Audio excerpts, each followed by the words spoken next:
Bueno, buenas noches a todos. Gracias por estar aquí presente en nuestra cita semanal en este estudio del libro de Mateo. Bueno, hemos venido estudiando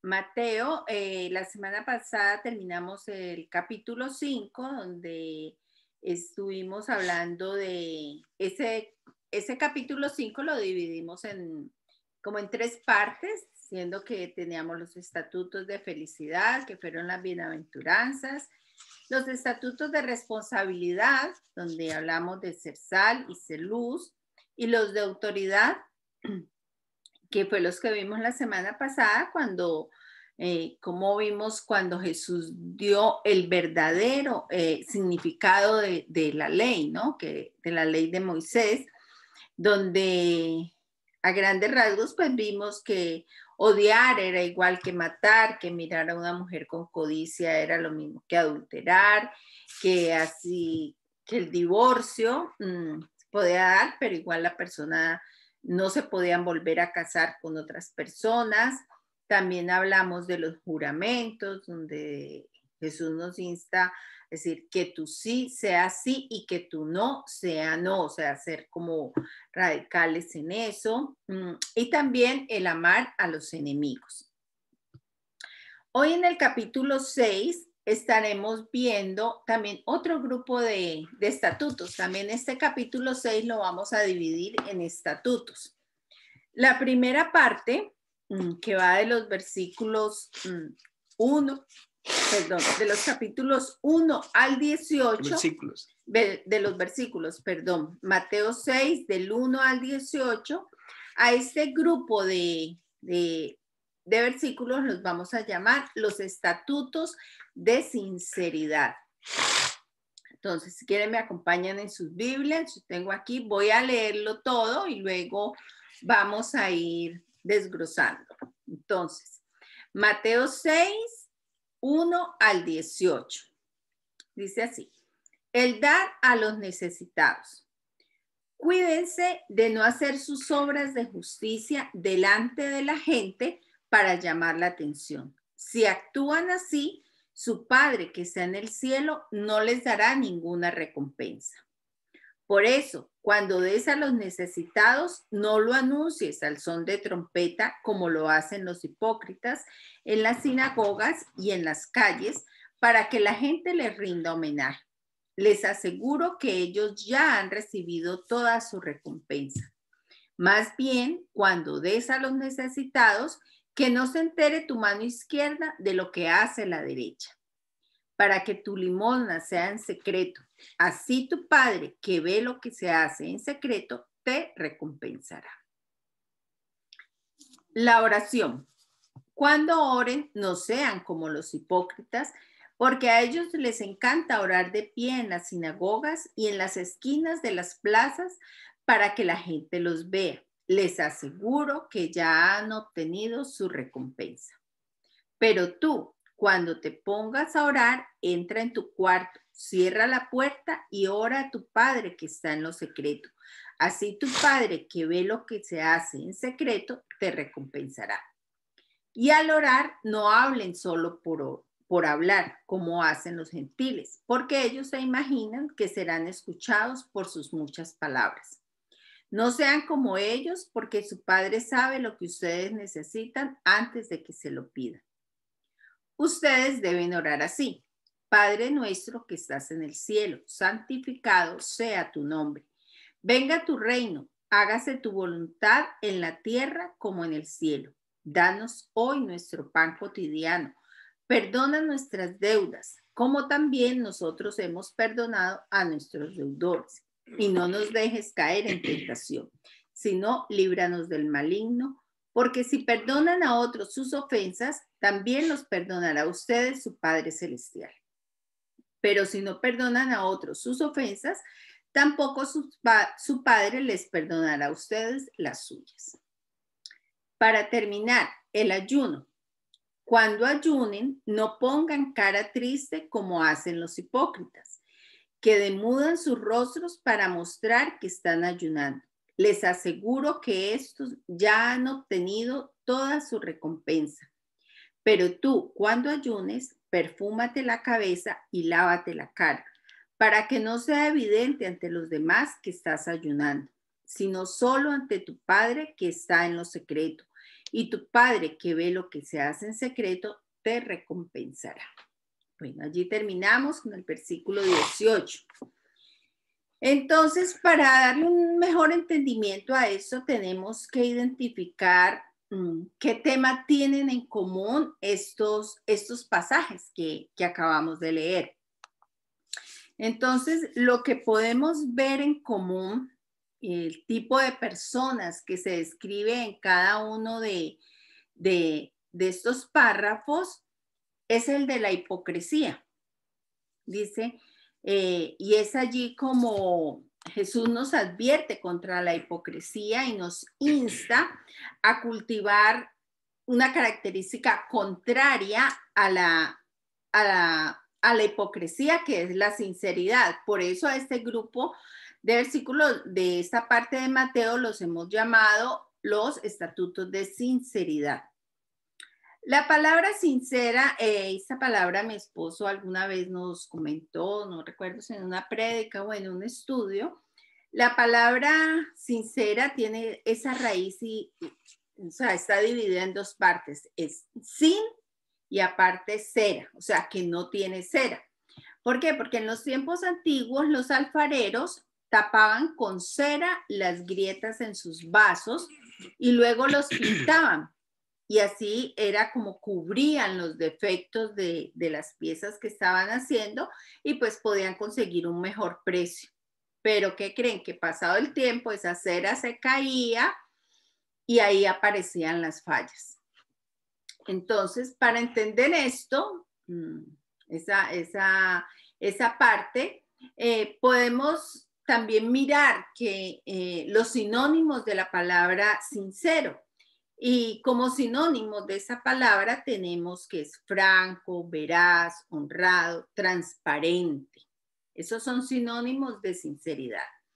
Entonces, una persona sincera tiene un corazón limpio y no tiene nada que ocultar. O sea, no necesita cera para cubrir alguna falla, como se hacía anteriormente con estas cosas, sino que es transparente.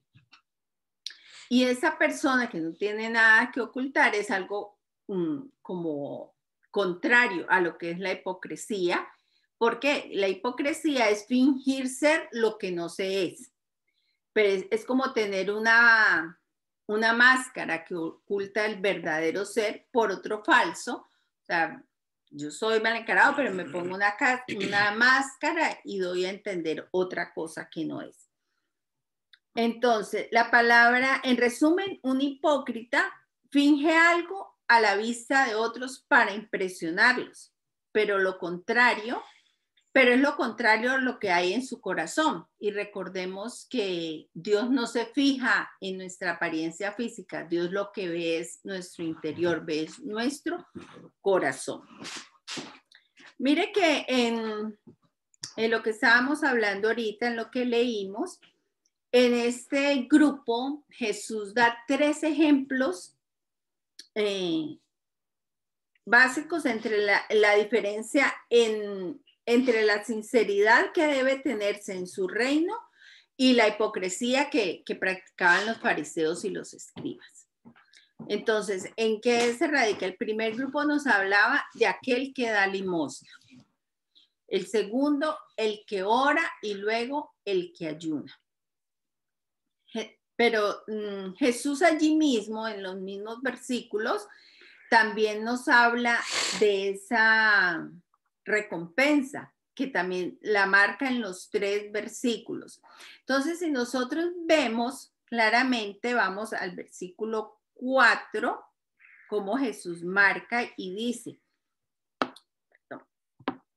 para que tu limosna sea en secreto, así tu Padre que ve lo que se hace en secreto, te recompensará. Allí está hablando de la recompensa, lo que nos da por ser sinceros, por hacer las cosas no para los hombres, porque aquí dice, Aquí es cuando aquel que está dando anuncia a todo el mundo, estoy dando esto, y él mismo dice que tu mano derecha no sepa lo que da, que tu mano izquierda no sepa lo que da la derecha. Entonces nos habla de que el Padre ve en secreto lo que hacemos, que les decía, el Padre ve es nuestro corazón, él no ve la acción física. También en el versículo 6, cuando se habla de la oración, dice que cuando oremos, primero dice que no sean como los hipócritas, allí aparece. ¿Y cuál es la característica del hipócrita? Que les encanta orar de pie, hacer oraciones largas con palabras rebuscadas como para parecer más espirituales. Pero Jesús, ¿qué dice? Cuando te pongas a orar, entra en tu cuarto, cierra la puerta y ora a tu Padre que está en secreto. Así tu Padre, que ve lo que se hace en secreto, te recompensará. Entonces, allí vemos nuevamente de ese grupo. Luego, también nos habla de la parte del ayuno. Que cuando ayunen, que no pongan la cara triste como hacen ¿quién? Los hipócritas. O sea, un signo de hipocresía es aquel que está ayunando, está demacrado, ay, estás enfermo. No estoy ayunando. O sea, que todo el mundo sepa que estoy ayunando. Entonces, ese ayuno, el Señor dice, les aseguro que ya obtuvieron su recompensa, que era mostrarle al mundo que estaban ayunando. Pero Jesús dice todo lo contrario, sino para que sea evidente ante los demás que estás ayunando, sino solo ante tu Padre que está en lo secreto, y tu Padre que ve lo que se hace en secreto, te recompensará. Entonces seguimos viendo cómo, cómo nos insta Jesús a hacer las cosas con sinceridad. Nos habla de una recompensa en el cielo. Es que básicamente cuando uno hace algo para el Señor, es para Él, no es para la gente. Entonces, cuando uno hace las cosas para que el mundo lo vea, pues entonces es lo que dice el Señor, que tiene la recompensa del mundo. Y es que, ok, sí, ya te reconocieron, pero verdaderamente cuando uno se dispone a hacer algo para Dios, pues uno tiene que saber de que solamente Él es el que tiene que darse cuenta. De hecho, las personas que nos ayudan económicamente, nosotros nunca tratamos de decir quién lo da o quién hace, porque es que queremos que la recompensa llegue de lo alto, no que llegue de pronto el reconocimiento de las personas, sino que llegue verdaderamente de parte de Dios cuando se hace algo. Lo anunciamos nosotros porque pues tenemos el deber ante las personas que están dando el dinero, saber de que el dinero sí se está utilizando en lo que necesita, y también para el gobierno de Canadá, porque nosotros ante el gobierno tenemos que, todos los dineros que nosotros nos dan, tenemos que decirles a ellos en qué se gasta, porque si no, corremos en un delito y eso me puede llevar a la cárcel. Si de pronto alguno va a hablar, le quita el micrófono para que le ponen micrófono abierto yo. Sí, miren que en esto que hablaba ahorita mi esposo sobre el dar y el anunciar, ¿no? Muchas veces se malinterpreta lo que decía Oscar ahorita, es eso, de que dice, pero es que ustedes dan y siempre anuncian en la iglesia, es que dimos un mercado, estamos enviando esto a México y todas las cosas, pero entonces la importancia de esto es la responsabilidad que tenemos ante el gobierno y ante las personas. Ya lo que de pronto nosotros demos de parte nuestra, de parte personal, eso sí no lo vamos a anunciar, porque eso sería hacerlo como lo hacen los hipócritas. No, pero es que yo de mi bolsillo saqué y hice esto, hice aquello. Eso sí sería hipocresía. O sea, lo que se hace como iglesia, como charity, lo que nosotros hacemos, es como un deber, dar un informe, ¿no? dar un informe. Es informar lo que se hace. Bueno, aquí entramos a una parte, ¿sí? Antes de cambiar de tema, es como lo decían anteriormente, lo del César a César y lo de Dios a Dios. Nosotros viviendo en este mundo tenemos responsabilidades pues con nuestro gobierno y todo, ¿no? Es por eso que se hace, no por estar queriendo ser el centro de la atracción. Claro. ¿No? Y la idea es, uno es darle, o sea, informarle a las personas qué se hace con el dinero al Estado y también de pronto animar a otras personas que de pronto quieran también sembrar y que quieran ser parte de eso. Entonces, esa es las tres veces. A veces no me provoca decirlo y a veces me han dicho, ¿no? Que no debería decirlo, pero sí tenemos un deber con las personas y con el gobierno de hacerlo, ¿no? Si no, no lo haríamos. Claro, sí, sí. No, y en las epístolas de Pablo, él también mencionó sobre eso.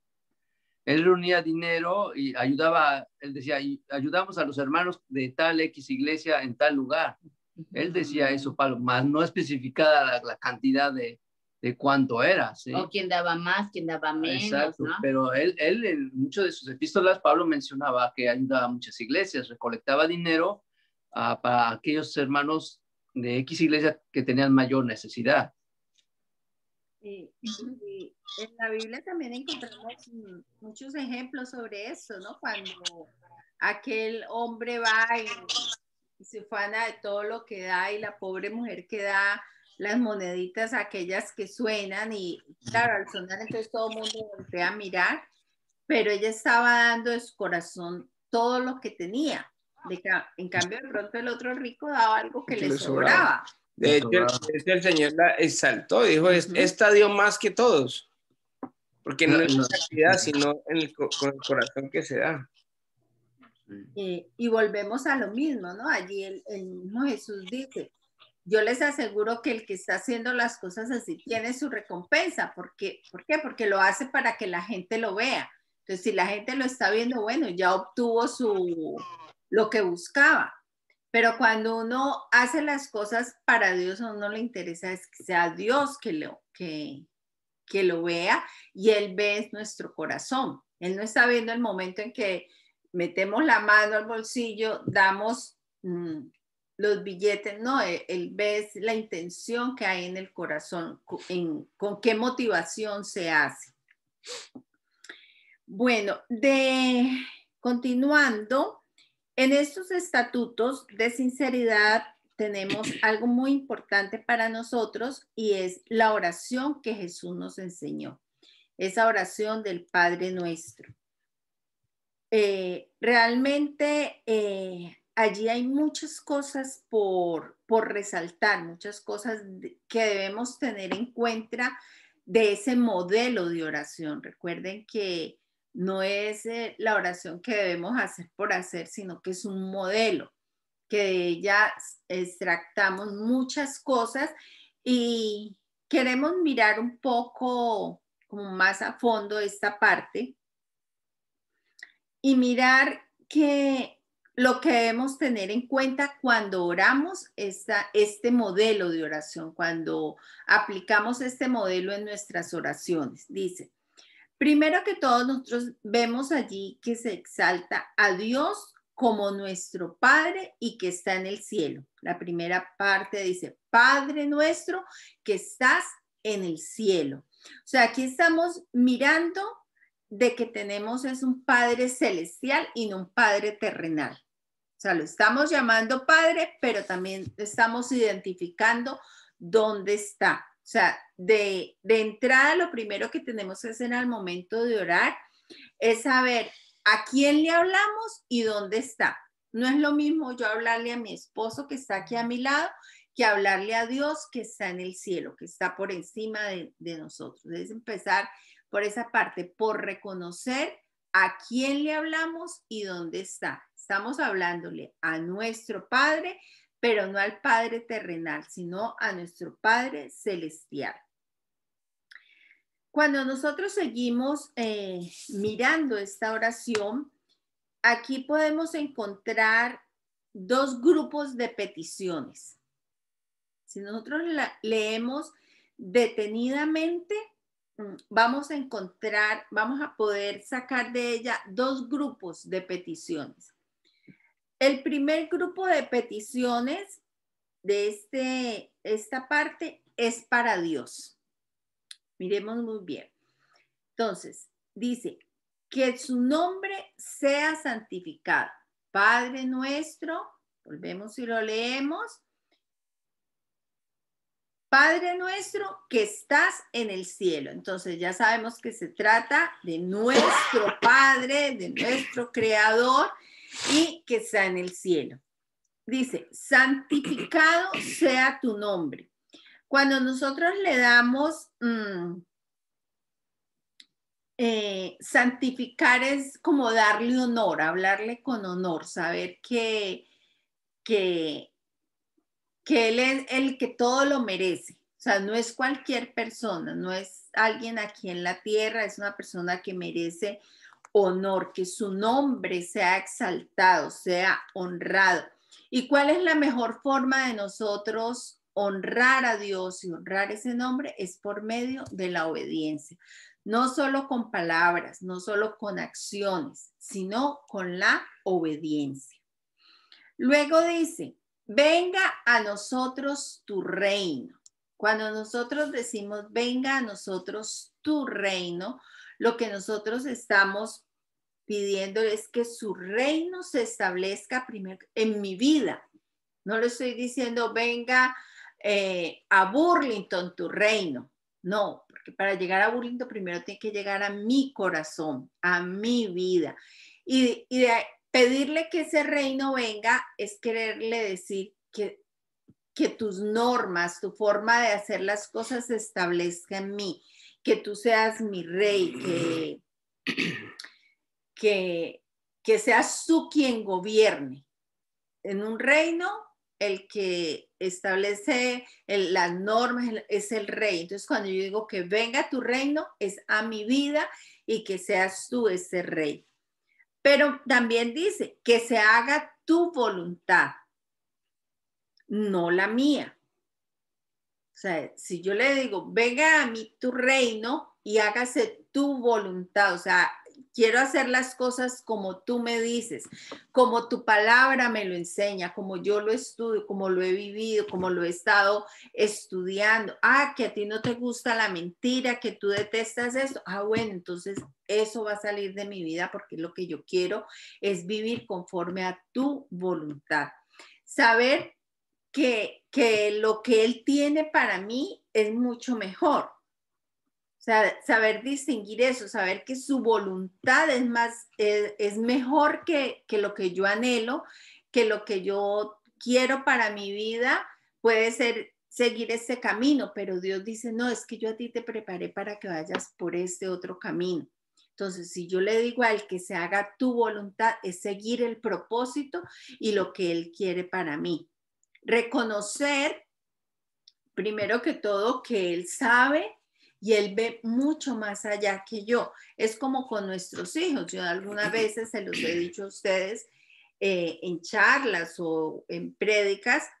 Nosotros como padres, nosotros vemos mucho más que lo que pueden ver nuestros hijos. Nuestro niño, nuestra niña, de pronto a los 10 años va a pedir una moto. ¿Será que nosotros como padres le vamos a dar una moto a una niña sabiendo que no está en capacidad todavía de manejarla, que va a ser un peligro, que la van a robar, cualquier cosa? Eso nosotros lo vemos como padres porque vemos mucho más allá. Así es Dios. Dios muchas veces nosotros pensamos, ay, es que Dios no me da lo que yo le estoy pidiendo, pero es porque Dios sabe que eso no nos conviene, que eso no es lo que va a ayudar a que nosotros cumplamos su propósito.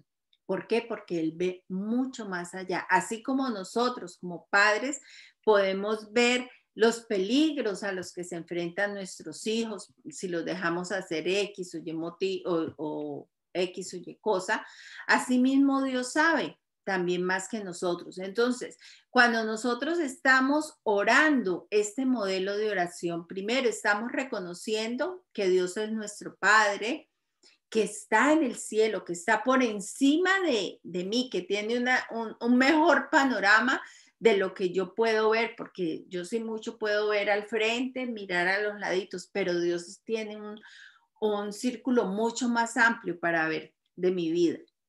Con respecto a la voluntad, hay tres tipos de voluntad, ¿no? Está la voluntad que uno tiene como su libre albedrío que el Señor nos ha dado.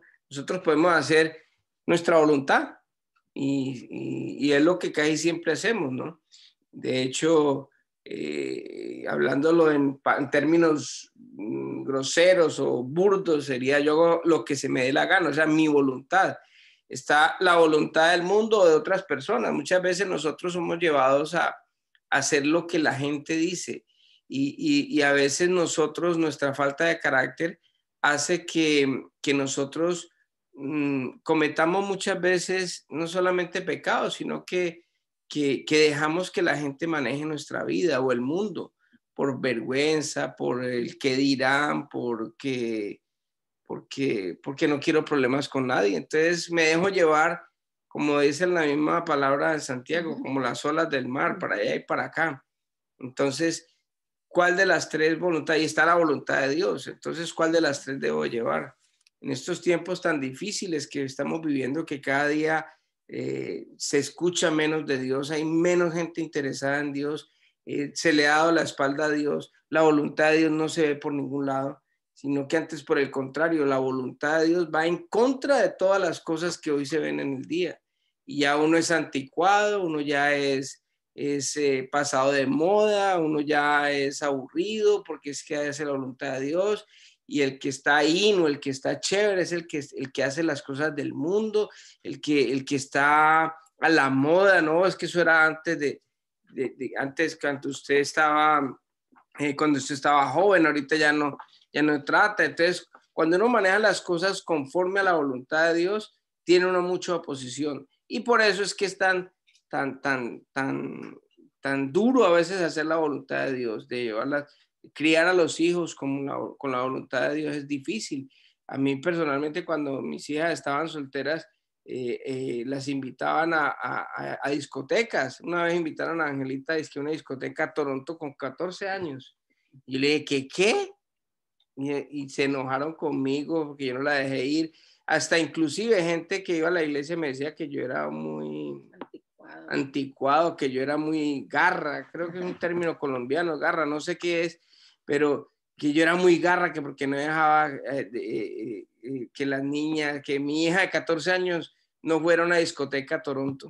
Entonces, se enojan conmigo, mi hija se enojó, se enojaron otras personas que estaban cercanas a nosotros, pero entonces ¿yo qué hago? ¿Le llevo la cuenta a ellos? ¿Le hago la voluntad de mi hija o de los que estaban ahí? ¿O obedezco al Señor y hago la voluntad de Dios? Entonces, es difícil, pero así parezca un anticuado, siempre la recompensa la va a dar el Señor, así como lo ha hecho mi esposa. Hay una recompensa.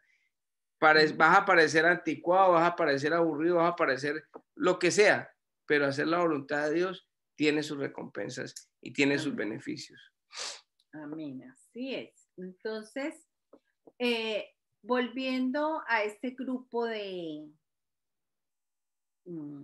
peticiones que tenemos en este modelo de oración, vemos que todas estas cosas están relacionadas con el nombre, con el reino y con los planes y propósitos de Dios. Entonces, aquí podemos deducir que nuestra oración, en nuestro tiempo de oración con Dios, siempre debemos dedicarle gran parte a las cosas de Dios, a su nombre, a su reino y a sus planes. Entonces, esta primera parte, este primer grupo nos enseña esto. Luego tenemos otro grupo que ya es de peticiones para nosotros, que esto es donde pedimos. Entonces, esa primera parte dice, danos el pan diario. O sea, estamos pidiendo provisión, estamos diciéndole, provéenos, pero no solamente la comida física, el pan, la carne, el arroz, lo que sea, sino todas las cosas materiales, lo que necesitamos para vivir las cosas básicas. Y ahí reconocemos que Él es quien provee, que Él provee lo que necesitamos, que muchas veces nosotros tenemos muchos caprichitos y pedimos cosas para nuestra carne, para nuestros deleites, que no son necesarias, pero cuando nosotros oramos estamos diciéndole que es el que nos provee. Y hoy estamos aprendiendo eso con la pandemia, ¿no? Lo esencial, lo que verdaderamente importa, y así debería de ser la vida normal.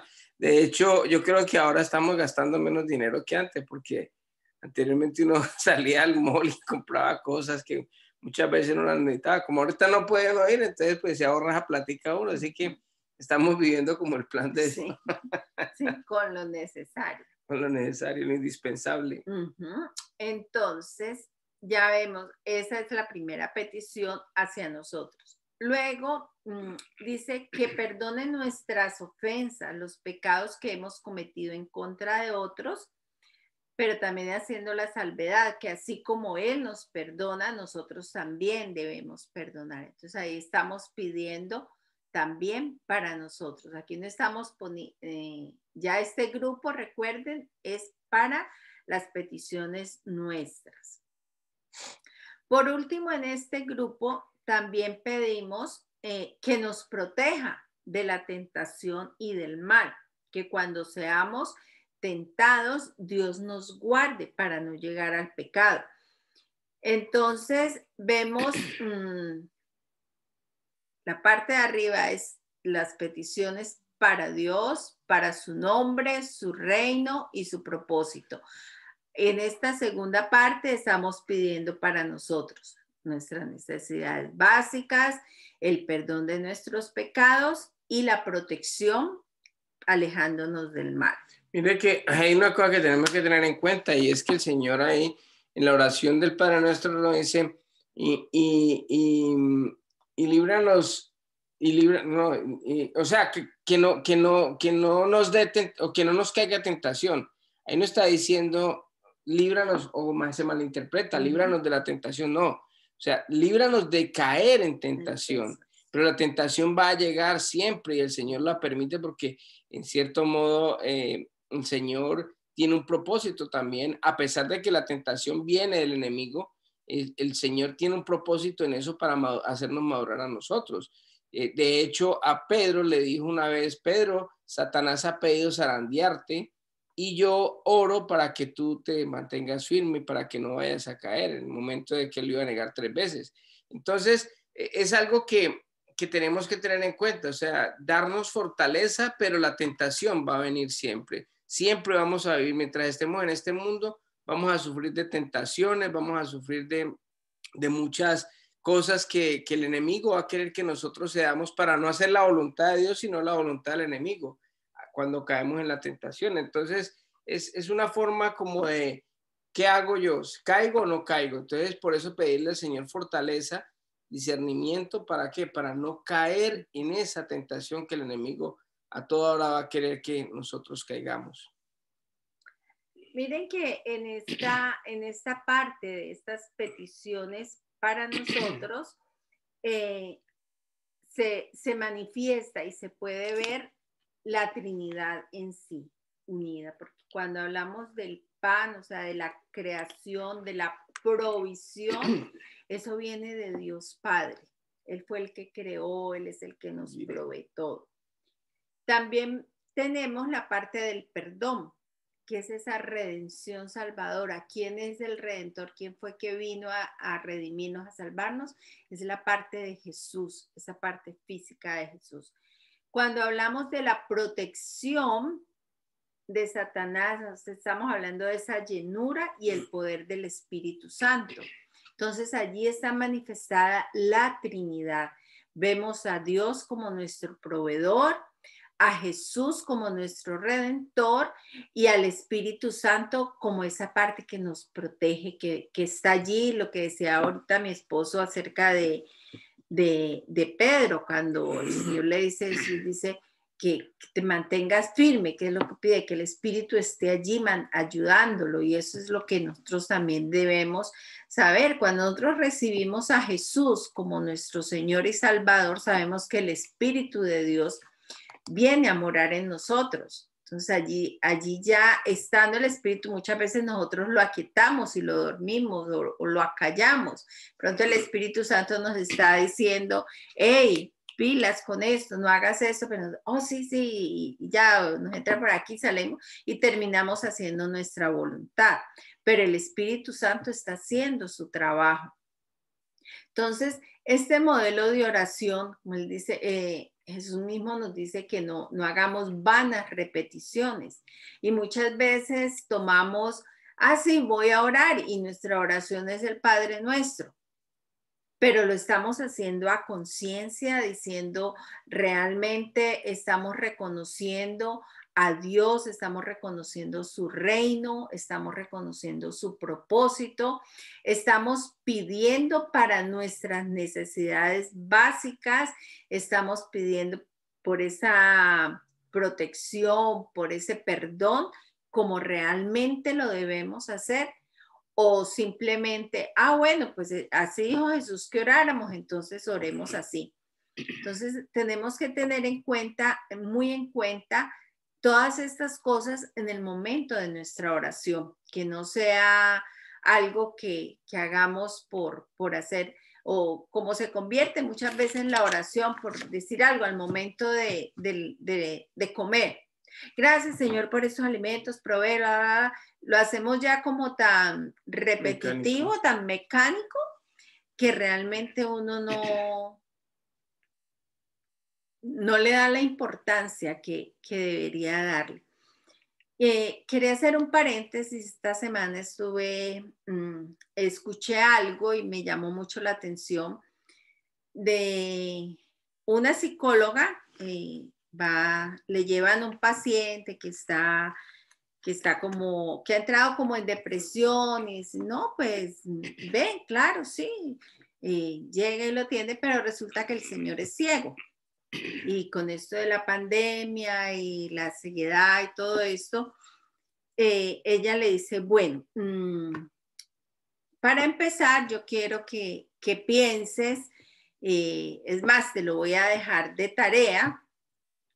Tráeme una lista de las cosas por las cuales tú estás agradecido. Entonces, bueno, sí, y nos vemos en la próxima sección. Esa va a ser tu tarea, y el señor se va. Y la psicóloga queda pensando, bueno, él es ciego, pues no creo que vaya a poder hacer esa lista, pero bueno, él me traerá la tarea. Cuando a la semana siguiente llega el señor con su lista, que le pidió el favor a alguien que le escribiera, y resulta que él llega al consultorio con cuatro cuadernos.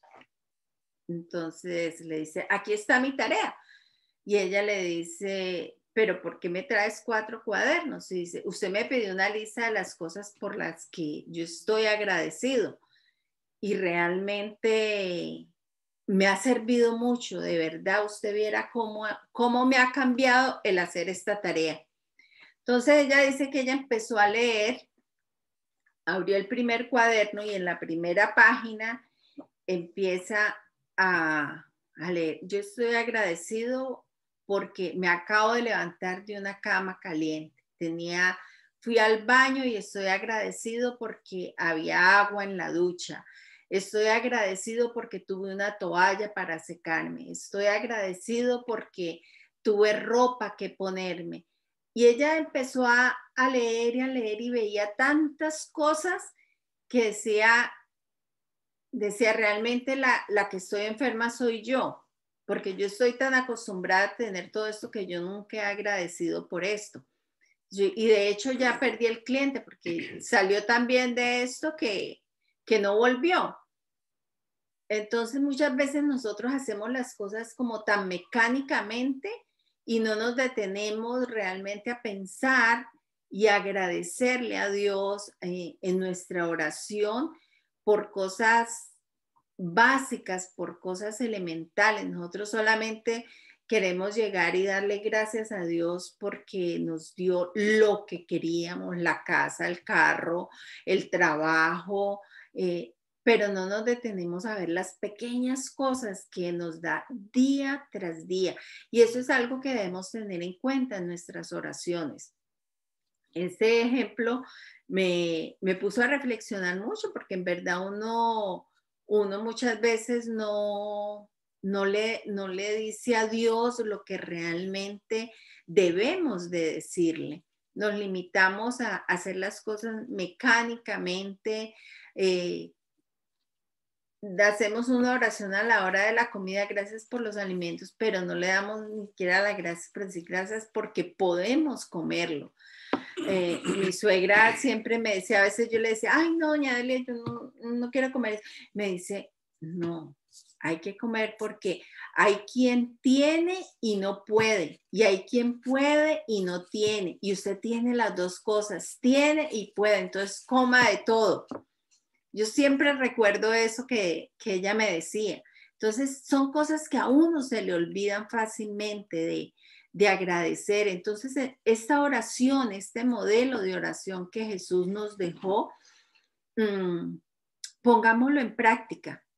O sea, no nos limitemos a hacerlo repetitivo, sino a extraer cada parte de él. Mire que esa oración del Padre Nuestro es una oración que si uno la analiza bien, esa oración sirve para uno recibir al Señor. Una persona puede recibir al Señor si ora verdaderamente como debe de ser, porque está pidiéndole al Señor que venga, y lo que uno hace en una oración de fe es precisamente invitar a Dios a nuestro corazón, pedirle perdón por nuestros pecados, perdonar a los que nos ofenden, o sea, arrepentirse, y aparte de eso darle la gloria y la honra al Señor. O sea que es algo bien importante tener como ese sentido de la oración, y podemos, a muchas personas que de pronto no son cristianas o que de pronto no conocen o que apenas estamos invitándolos a que sean parte del Señor, casi todo el mundo, los que hemos sido católicos o los que de pronto conocen muy poco de la palabra de Dios, se saben esta oración. Entonces es importante tenerla en cuenta para que con esa oración pueda una persona entregar su vida al Señor para que se haga la voluntad de Dios aquí en la tierra como en el cielo. Igual también se está pidiendo al Espíritu Santo, porque cuando pedimos esa protección, que no nos deje caer en tentación, que nos libre del mal, estamos también involucrando allí al Espíritu Santo. Bueno, en resumen de esta parte del capítulo 6 que hemos leído, dice cómo Jesús enseña a los integrantes de su reino que el secreto para evitar la hipocresía es ser sincero, es tratar siempre de agradar a Dios y no a los hombres. Esa ha sido nuestra lección del día de hoy. Espero lo haya quedado claro. Y lo bonito no solamente como mostrarse uno de una manera de pronto como no es, sino todos fallamos, todos pecamos, todos caemos en cualquier cosa. Y cuando uno puede hablar de estas cosas libremente, uno está siendo sincero en ese momento, y es lo que el Señor quiere, que nosotros no seamos como los hipócritas, mostrarse de una manera y hacer de otra, ¿no? Fallamos, caemos en tentación muchas veces, la regamos, pero pues el Señor es misericordioso y Él sabe más que eso. A veces nosotros queremos engañar al mismo Dios, sabiendo de que a Dios, ¿quién lo puede engañar si Él conoce nuestros corazones? Más que nosotros mismos, porque la palabra de Dios dice, ¿quién conocerá el corazón? Si engañoso es el corazón del hombre. ¿Quién lo conocerá? El único que lo conoce es Dios. Incluso Él conoce más el corazón que nosotros mismos. ¿Ya? Entonces no sé si alguien tiene algo para agregar. Que no nos importe lo que la gente vea que somos, porque finalmente vamos a mostrar lo bueno. Sin embargo, Dios ve todas nuestras debilidades y todas nuestras fortalezas. Él nos conoce, y sobre todo nuestro corazón. No escucha. Bueno. Sí, un poquito más alto que no escucha. ¿Ahí me oyen? Sí. Amado Padre, te damos gracias, Señor, por permitirnos otro día más estar en tu presencia, Padre. Gracias por cada una de las bendiciones, Señor, que tú nos das, por esta oportunidad, Padre, de aprender de tu palabra. Gracias, Papito lindo, por mostrarnos día con día ese amor y esa misericordia que tienes para nosotros, Padre. Gracias por esta lección. Te damos las gracias por esta gran oportunidad que nos das de aprender cada día más de ti. Pedimos que sigas bendiciendo a la iglesia, a nuestros pastores, que los sigas usando para que nos sigan instruyendo espiritualmente, Señor. Si tú obrando en sus vidas, si tú obrando en espíritu, úsalos y a todas las personas que asisten o van a la iglesia, Señor. Aunque no tenemos por ahora un local, Señor, pero sabemos que tú, Padre, ya lo estás trabajando, lo estás preparando, Señor, para nosotros, para que volvamos a congregarnos, Señor. Así que gracias, Papito lindo. Te pedimos bendiciones para todos aquellos que no se pudieron conectar, Señor. A todas las familias de la Roca de Betel. Te pedimos que sigas obrando en ellos, Señor. Pues con todo esto de la pandemia, Señor, pues muchos se han alejado de tu camino, Señor. Pero te pedimos, Señor, que seas tú obrando en su corazón, Padre. Gracias por esta lección, Señor. Te pedimos también por nuestras familias en nuestros países, Señor. La situación está difícil, Señor, pero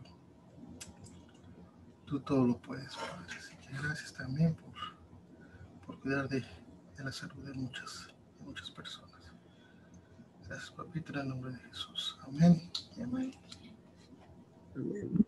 Muchas gracias, Davo.